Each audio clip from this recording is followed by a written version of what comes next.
Comment commencer avec le tarot de Marseille? Donc c'est une question que l'on me pose énormément parce que c'est vrai que le tarot de Marseille est un tarot difficile à aborder, surtout quand on débute. Donc je suis Lali, tarologue et voyante professionnelle du site laliliatarot.com et de la chaîne Le Tarot de Lali. Donc je vais vous montrer comment commencer avec le tarot de Marseille. Donc déjà, il faut vous procurer le tarot de Marseille que vous allez vous acheter en boutique ésotérique ou sur internet. Vous avez des boutiques en ligne qui vendent le tarot de Marseille. Donc prenez le tarot de Marseille de Grimaud. Voilà. Ensuite, ce que vous allez faire, c'est que vous allez séparer ce jeu. C'est-à-dire que vous allez mettre de côté les cartes mineures. Vous verrez, les cartes mineures ne vont pas forcément vous parler. Vous allez faire un focus plutôt sur les cartes majeures. Donc de la carte du battleur au mât. Donc la carte numéro 1 à la carte numéro 22. Donc vous aurez de toute façon le livret qui va avec et qui va vous expliquer quelles sont les cartes majeures. Donc vous prenez que les cartes majeures et ensuite ce que vous allez faire, c'est que vous allez les travailler ces cartes. Et par quel tirage commencer avec le tarot de Marseille? Vous avez le tirage en une carte qui va vous permettre vraiment de faire connaissance avec chacune des 22 cartes majeures. Donc par exemple, vous allez tirer une carte pour un conseil. Voilà. Vous aimeriez bien savoir en fait si vous devez choisir cette voie professionnelle plutôt qu'une autre. Donc vous mélangez vos cartes.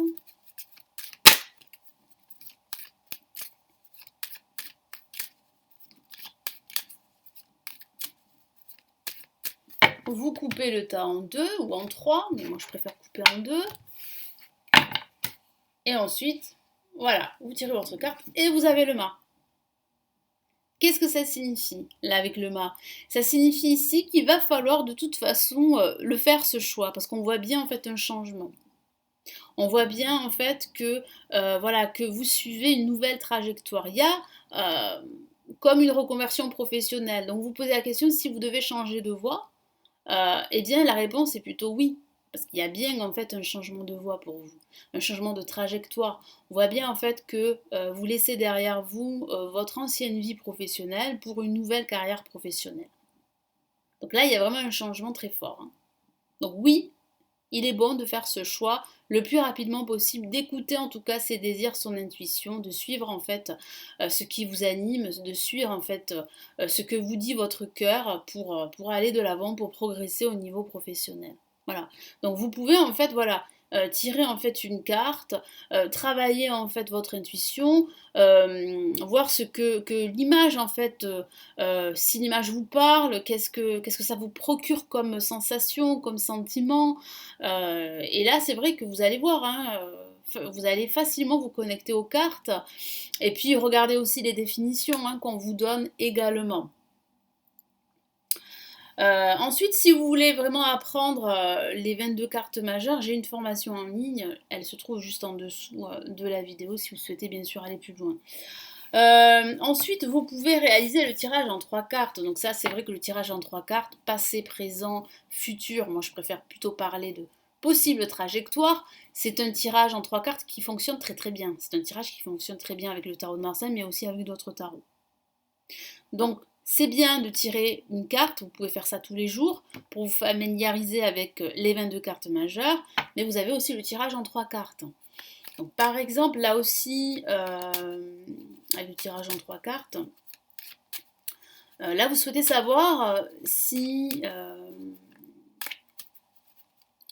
serait en fait bon pour vous de partir en vacances. Voilà, donc une petite question comme ça. Est-ce qu'il serait bon de partir en vacances? Donc ça, c'est plutôt une question ouverte, une question oui-non. On pourrait en fait reformuler la question pour avoir un peu plus d'éléments. Vous pourriez par exemple dire, voilà, qu'est-ce que le tarot me conseille? Est-ce que ça serait une bonne chose pour moi de partir en vacances? Donc là, bon, vous posez vos 3 cartes comme d'habitude. Sur votre gauche, vous avez la situation actuelle. Ici, sur votre droite, ce qui ne serait pas judicieux de faire, ce qui serait déconseillé en tout cas. Et là, au centre, on a la réponse. Donc là, ben là c'est la situation actuelle, le monde. Le monde, ben, ça représente ben, l'espace, ça représente le voyage, c'est vraiment la carte du voyage. Donc là, oui, vous êtes en plein dedans. C'est-à-dire que là, voilà, je pense aux vacances, si c'est moi qui me tire les cartes, je pense aux vacances, j'ai vraiment envie de partir, j'ai vraiment envie voilà, de m'évader en quelque sorte, de m'ouvrir à de nouveaux horizons. Donc là, il y a vraiment la notion de voyage. Vous y pensez, enfin, j'y pense très fort. Et là, qu'est-ce qu'on a? La rencontre, le pape. Donc le pape parle vraiment d'officialiser un projet. Donc on voit ici que ce projet risque d'être retardé. Hein, voilà. Et au centre, avec la maison de Dieu, ben là, il y a un événement soudain qui pourrait contrecarrer mon projet. Donc il serait vraiment pas bon de partir en vacances. C'est pas le bon moment parce qu'avec la maison de Dieu, on a une nouvelle qui est assez soudaine.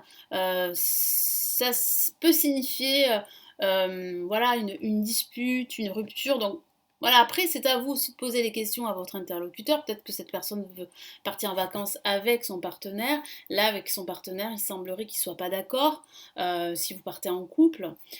Si la personne part en couple, et là on a quand même avec la maison de Dieu une dispute, hein, voilà, quelque chose de cataclysmique. Hein. Donc là c'est vrai qu'on a des cartes qui sont plutôt défavorables. Donc là ça serait défavorable, déconseillé de partir en vacances. Donc on va choisir une autre question, une question au niveau professionnel. Je vais, par exemple, voilà, par exemple, Catherine va passer un entretien professionnel, elle voudrait savoir si ça va bien se passer.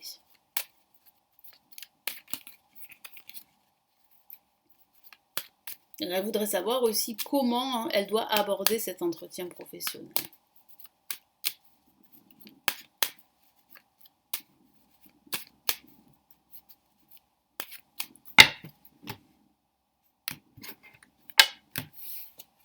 Allez. Donc pareil. Donc là on a, je crois que j'ai tiré 2 cartes, voilà. Là on a Catherine. Là on a ce qui serait déconseillé de faire. Et au centre on a, voilà, la réponse à sa question. Comment elle doit en fait, elle doit aborder cet entretien professionnel. Parce qu'elle est à la recherche d'un emploi. On retourne à la première carte, on a le pape,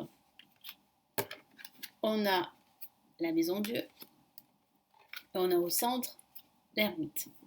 Alors, donc comment elle doit aborder cet entretien? Elle doit en fait rester confiante. Hein. On a le pape qui protège, le pape qui montre, qui enseigne également, qui conseille. Donc oui, le conseil qu'on peut donner à Catherine, c'est d'y aller sûrement. C'est d'y aller à cet entretien de façon à être... Enfin voilà, il faut qu'elle y aille assez réfléchie, assez posée.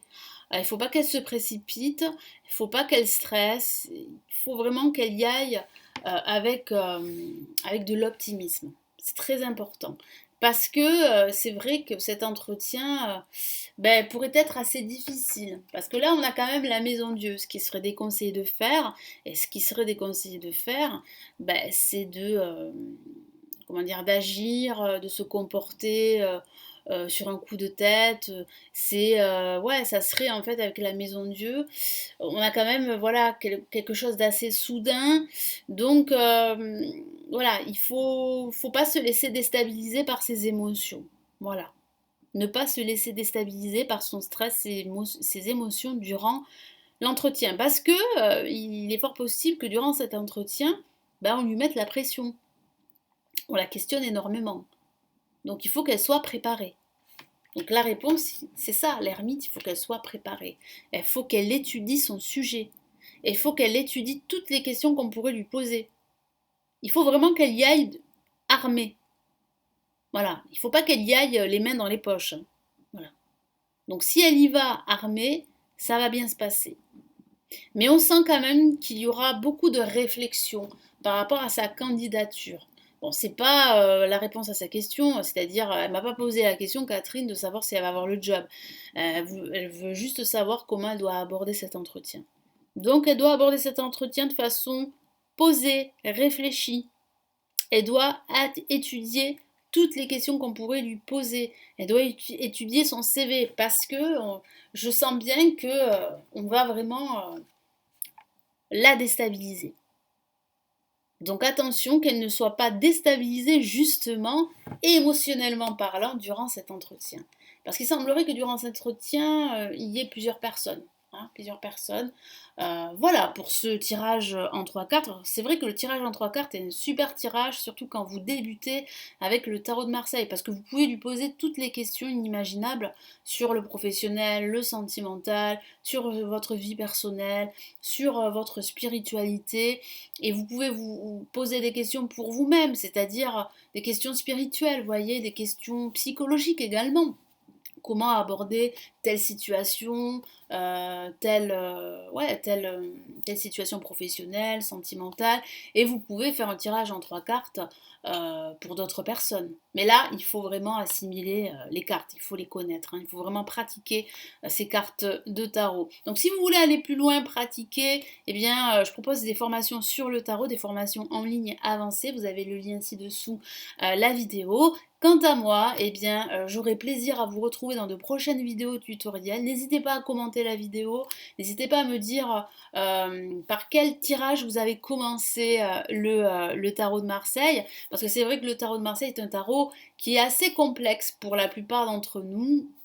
Pour ma part, j'ai commencé toute petite avec le tarot de Marseille, donc c'est vrai que j'ai pas eu vraiment de difficultés, mais c'est quand même un tarot quand même assez subtil, ouais, très subtil. Je dis toujours à mes consultants qu'il vaut mieux commencer par le tarot de Marseille et ensuite aller vers d'autres tarots, mais on peut toujours commencer par d'autres tarots et arriver au tarot de Marseille. Voilà, donc je vous souhaite un très bel apprentissage du tarot et je vous retrouve dans de prochaines vidéos. Prenez bien soin de vous. Ciao ciao.